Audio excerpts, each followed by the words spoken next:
नमस्कार. झेपमध्ये आपले स्वागत. आपण पाहत आहे झेप, नवे पर्व, नवी दिशा. बातमी आहे असं कधी वाटलं नव्हतं. वाढदिवस साजरा करण्याच्या ऐवजी जयंती साजरी करायची वेळी अख्ख्या देशाला येईल. देशाचा कामाचा माणूस म्हणून ओळखले जाणारे उपमुख्यमंत्री अजितदादांच्या आज आठवणीला उजाळा देत आहे.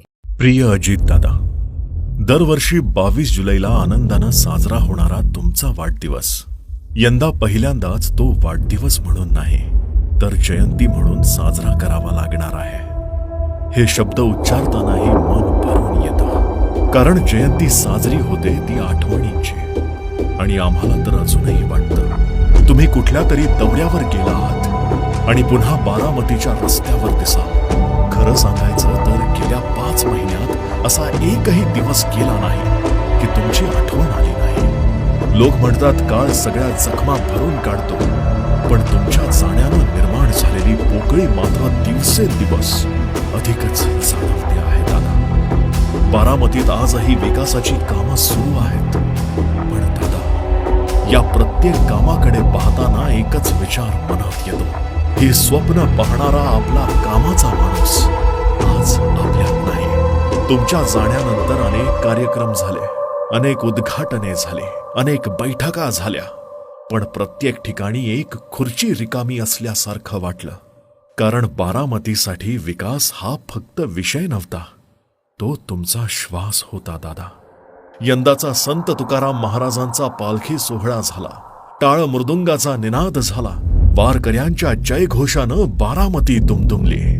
पण गर्दीच्या त्या महासागरात तुमची उणीव प्रत्येकाला जाणवत होती.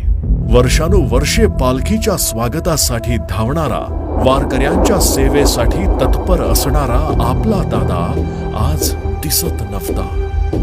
त्या दिवशी अनेकांच्या डोळ्यात नकळत पाणी आलं. दादा, देवानं आमच्याकडून बारामतीच्या विकासाचा विठ्ठलच हिरावून घेतला. आज तुमचा पुतळा उभारला जाईल, उद्या भव्य स्मारकही उभं राहील. तुमच्या नावाचे चौक, इमारती आणि स्मृतीस्थळ तयार होतील.